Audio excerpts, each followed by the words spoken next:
is close. It will be a long hunt tonight. That's not how Gurman laughs. Hi! I didn't see you there. You caught me catching up on an old favorite. Papa, I'm so sorry. Oh, God. Well, hello, friends. It's Halloween, and it's Halloween 2020. So, I was thinking, why don't we ramp the horror up a notch? Because if you ask me, your typical gothic horror stuff like your vampires and your werewolves and your Frankenstein's monster, no, obviously, like most people point out, his name is not Frankenstein. Frankenstein is the mad scientist who made him. But on top of that, cool people who have read the book and actually like it better than all the other Frankenstein stuff out there, they call him the creature. So I thought we would kick the horror up a notch with something like H.P. Lovecraft. One of my favorite stories of his to read is The Hound, and I'm going to read it for you tonight.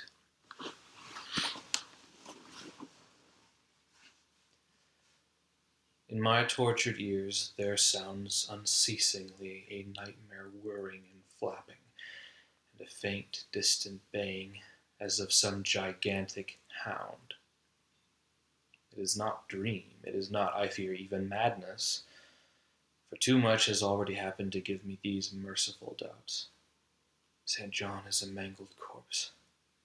I alone know why. And such is my knowledge that I am about to blow out my brains, for fear I shall be mangled in the same way. Down unlit, illimitable corridors of eldritch fantasy sweeps the black, shapeless nemesis that drives me to self-annihilation. May heaven forgive the folly and morbidity which led us both to so monstrous a fate. Wearied with the commonplaces of a prosaic world where even the joys of romance and adventure soon grow stale, St. John and I had followed enthusiastically every aesthetic and intellectual movement which promised respite. Respite. Thank you. Where was I? Respite from our devastating ennui. The enigmas of the symbolists and the ecstasies of the pre-Raphaelites all were ours in their time, but each new mood was drained too soon of its diverting novelty and appeal.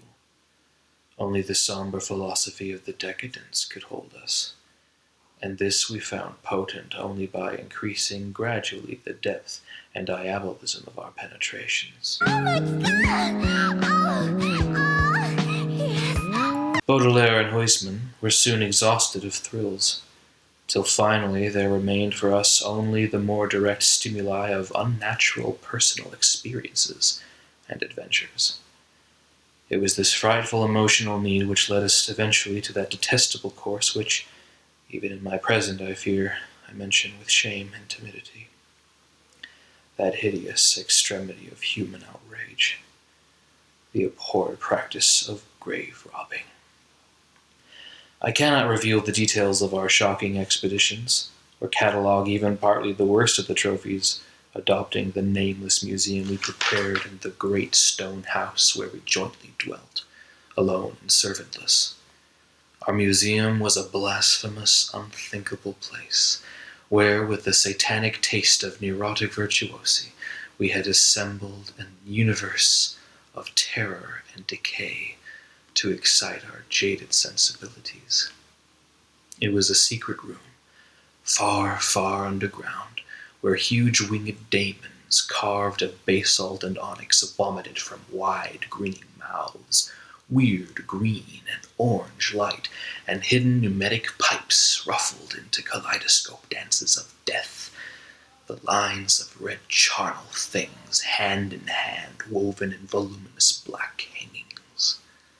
Through these pipes came at will the odors our moods most craved.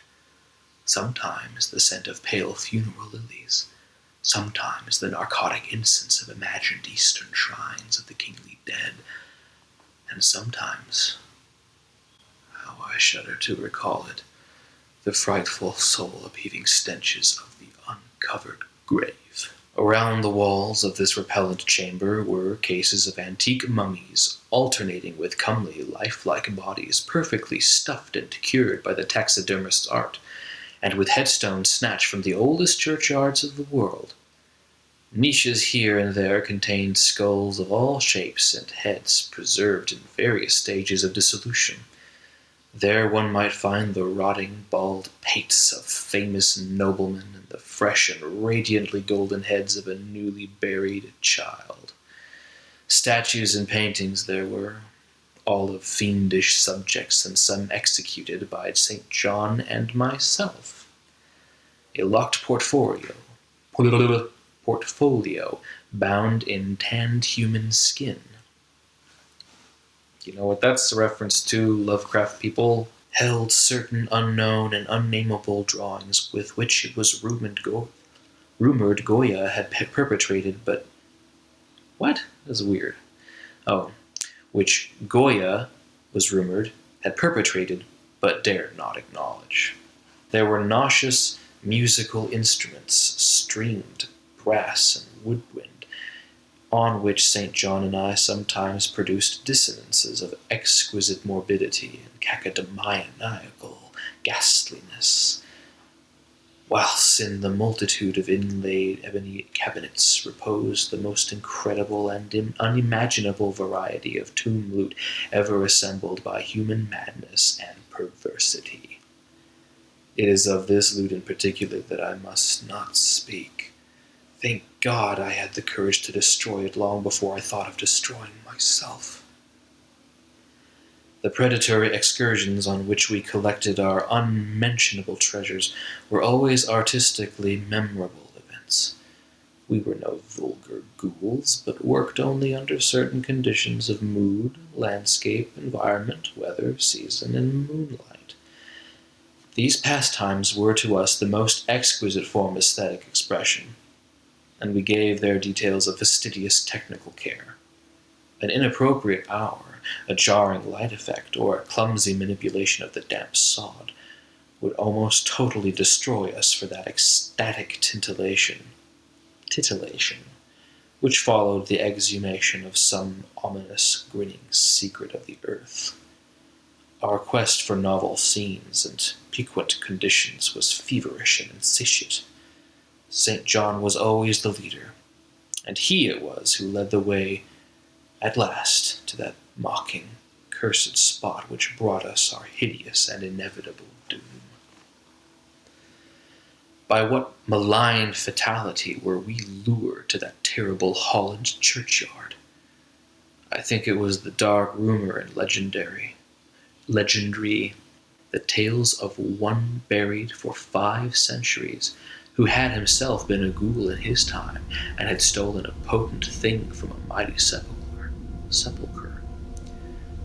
I can recall the scene in these final moments, the pale autumnal moon over the graves, casting long, horrible shadows, the grotesque trees drooping sullenly to meet the neglected grass and the crumbling slabs, the vast legion of strangely colossal bats that flew against the moon, the antique ivied church pointing a huge spectral finger at the livid sky, the phosphorescent insects that danced like death fires under the yews in a distant corner, the odors of mold, vegetation, and less explicable things that mingled feebly with the night wind from over far swamps and seas, and worst of all, the faint, deep-toned baying of some gigantic hound which we could neither see nor definitely place. As we heard this suggestion of baying, we shuddered, remembering the tales of the peasantry, for he whom we sought had centuries before been found in this selfsame spot, torn and mangled by the claws and teeth of some unspeakable beast. I remembered how we delved in this ghoul's grave with our spades, how we thrilled at the picture of ourselves, the grave, the pale watching moon, the horrible shadows, the grotesque trees, the titanic bats, the antique church, the dancing death fires, the sickening odors, the gently moaning night wind, and the strange, half-heard, directionless baying of whose objective existence we could scarcely be sure.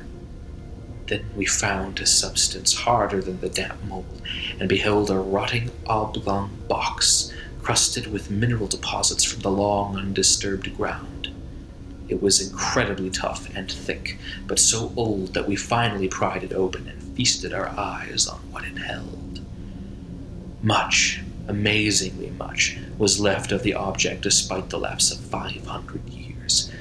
The skeleton, though crushed in places by the jaws of the thing that had killed it, held together with surprising firmness, and we gloated over the thing. The clean white skull, and its long, firm teeth, and its eyeless sockets that once had glowed with a charnel fever like our own. In the coffin lay an amulet of curious and exotic design, which had apparently been worn around the sleeper's neck. It was the oddly conventionalized figure of a crouching, winged hound, or a sphinx with a semi-canine face, and was exquisitely carved in antique oriental fashion from a small piece of green jade. The expression on its features was repellent in the extreme, savoring at once of death, bestiality, and malevolence. Around the base was an inscription in characters which neither St. John nor I could identify, and on the bottom, like a maker's seal, was graven a grotesque and formidable skull. Immediately upon beholding this amulet, we knew that we must possess it, that this treasure alone was our logical pelf from the centuried earth. Even had its outlines been unfamiliar, we would have desired it. But as we looked more closely, we saw that it was not wholly unfamiliar. Alien it indeed was to all art and literature which sane and balanced readers know. But how we recognized it as the thing hinted in the forbidden Necronomicon of the mad Arab Abdul al-Hazred, the ghastly soul symbol of the corpse-eating cult of inaccessible land in Central Asia. All too well did we trace the sinister lineaments described by the old Arab demonologists. Lineaments, he wrote, drawn from some obscure supernatural manifestation of the souls of those who vexed and gnawed at the dead. Seizing the green jade object, we gave a last glance at the bleached and cavern-eyed face of its owner, and closed up the grave as we found it. As we hastened from that abhorrent spot, the stolen amulet in St. John's pocket, we thought we saw the bat descend in a body to the earth that we had so lately rifled, as if seeking for some cursed and unholy nourishment. But the autumn moon shone weak and pale, and we would not be sure.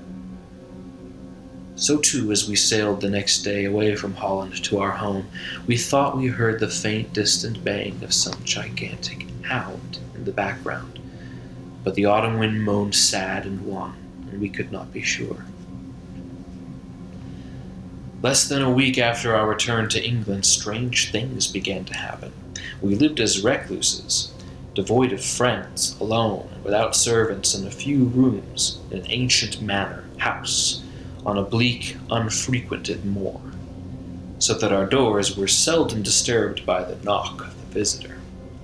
Now, however, we were troubled by what seemed to be frequent fumblings in the night, not only around the doors, but around the windows also, upper as well as lower. Once we fancied that a large, opaque body darkened the library window when the moon was shining against it, and another time we thought we heard a whirring or flapping sound not far off.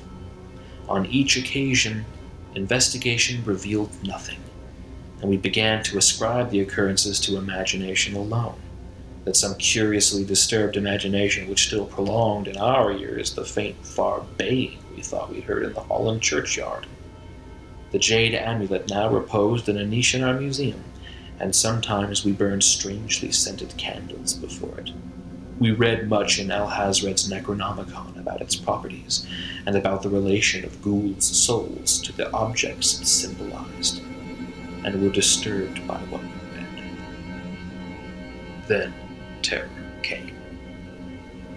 On the night of September 24th, 19 year redacted, I heard a knock at my chamber door. Fancying it St. John's, I bade the knocker enter, but was answered only by a shrill laugh. There was no one in the corridor. When I aroused St. John from his sleep, he professed entire ignorance of the event and became as worried as I.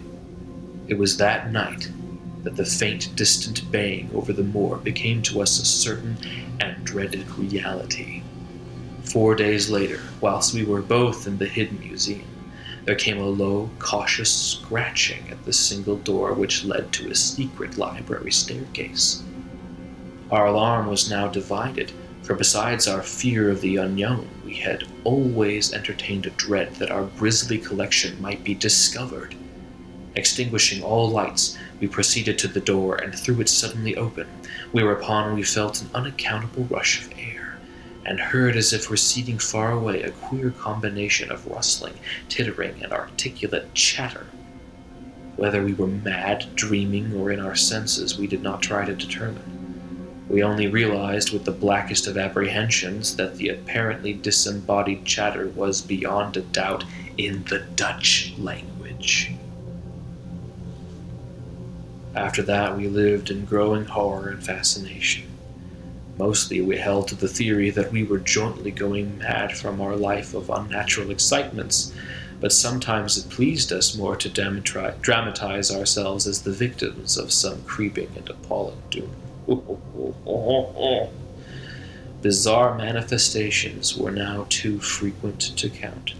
Our lonely house was seemingly alive with the presence of some malign being whose nature we could not guess, and every night that demoniac baying rolled over the windswept moor, always louder and louder, and on October 29th, we found in the soft earth underneath the library window a series of footprints utterly impossible to describe.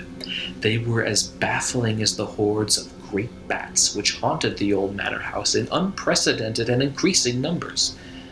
The horror reached a culmination on November 18th when St. John, walking home after dark from the distant railway station, was seized by some frightful carnivorous thing and torn to ribbons.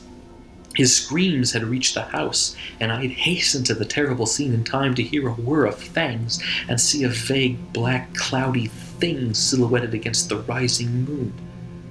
My friend was dying when I spoke to him, and he could not answer coherently. All he could do was to whisper, "The amulet! The damn thing!" Then he collapsed, an inert mass of mangled flesh. I buried him the next midnight in one of our neglected gardens, and mumbled over his body one of the devilish rituals he had loved in life. And as I pronounced the last demoniac sentence, I heard afar on the moor the faint baying of some gigantic hound. The moon was up, but I dared not look at it. And when I saw on the dim-lit moor a wide, nebulous shadow sweeping from mound to mound, I shut my eyes and threw myself face down upon the ground. When I arose trembling, I knew not how much later I staggered into the house and made shocking obeisances before the enshrined amulet of green jade. Being now afraid to live alone in the ancient house on the moor, I departed on the following day for London, taking with me the amulet after destroying by fire and burial the rest of the impious collection in the museum. But after 3 nights, I heard the baying again, and before a week was over, felt strange eyes upon me whenever it was dark. One evening, as I strolled on Victoria Embankment for some needed air, I saw a black shape obscure one of the reflections of the lamps in the water. A wind stronger than the night wind rushed by, and I knew that what had befallen St. John must soon befall me. The next day I carefully wrapped the green jade amulet and sailed for Holland. What mercy I might gain by returning the thing to its silent, sleeping owner I knew not, but I felt that I must at least try and step conceivably logical. What the hound was and why it pursued me were questions still vague, but I had first heard the baying in that ancient churchyard, and every subsequent event, including St. John's dying whisper, had served to connect the curse with the stealing of the amulet. Accordingly, I sank into the nethermost abyss of despair when, at an inn in Rotterdam, I discovered that thieves had despoiled me of this sole means of salvation. The baying was loud that evening, and in the morning I read of a nameless deed in the vilest quarter of the city. The rabble were in terror, for upon an evil tenement had fallen a red death beyond the foulest previous crimes of the neighborhood. In a squalid thieves' den, an entire family had been torn to shreds by an unknown thing which left no trace, and those around had heard all night above the usual clamor of drunken voices a deep, faint, insistent note, as of a gigantic hound. So at last I stood again in that unwholesome churchyard where a pale winter moon cast hideous shadows, and leafless trees drooped sullenly to meet with frosted grass and cracking slabs, and the ivied church pointing a jeering finger at the unfriendly sky, and the night wind howling maniacally from over frozen swamps and frigid seas. The baying was very faint now, and it ceased altogether as I approached the ancient grave I had once violated, and frightened away an abnormally large horde of bats which had been hovering curiously over it. I know not why I went thither unless to pray, or gibber out insane pleas and apologies to the calm white thing that lay within. But whatever my reason, I attacked the half-frozen sod with the desperation partly mine and partly that of a dominating will outside myself. Excavation was much easier than I expected, though at one point I encountered a queer interruption. When a lean vulture darted down out of the cold sky and pecked frantically at the grave earth until I killed him with the blow of my spade, I finally reached the rotting oblong box and removed the deep nitrous cover. This is the last rational act I ever performed. For crouched within that centuried coffin, embraced by a close-packed nightmare retinue of huge, sinewy, sleeping bats, was the bony thing my friend and I had robbed, not clean and placid as we had seen it then, but covered with caked blood and shreds of alien flesh and hair, and leering sentiently at me with phosphorescent sockets and sharp and sanguine fangs, yawning twistedly in mockery of my inevitable doom, and when it gave from those grinning jaws a deep, sardonic bay as of some gigantic hound, I saw that it held in its gory, filthy claw the lost and fateful amulet of green jade, and I merely screamed and ran away idiotically, my screams soon dissolving into peals of hysterical laughter. Madness rides the star wind. Claws and teeth sharpened on centuries of corpses, dripping death astride a bacchanal of bats from night-black ruins of buried temples in Belial. Now as the baying of that dead, fleshless monstrosity grows louder and louder, and the stealthy whirring and flapping of those accursed web-winged circles closer and closer, I shall seek with my revolver the oblivion which is my only refuge from the unnamed and unnameable. Gunshot fade to black. So anyway, happy Halloween, kids. I've always wanted to read Lovecraft. There's a voice actor named Wayne June who he has like a voice like butter. It's like, and he does narrations for Lovecraft audiobooks, and he also is the voice of the ancestor from Darkest Dungeon, which is probably one of the best Lovecraftian games I've ever played, next to Bloodborne. Nothing is more Lovecraftian than Bloodborne. But yeah, I'm glad that I got to do this. You should definitely check out Wayne June. He's actually the one that got me into Lovecraft. I listened to his narration of The Shadow over Innsmouth. Honestly, you can probably find it on YouTube. Check it out. Listen to it while you're driving at night. Bye.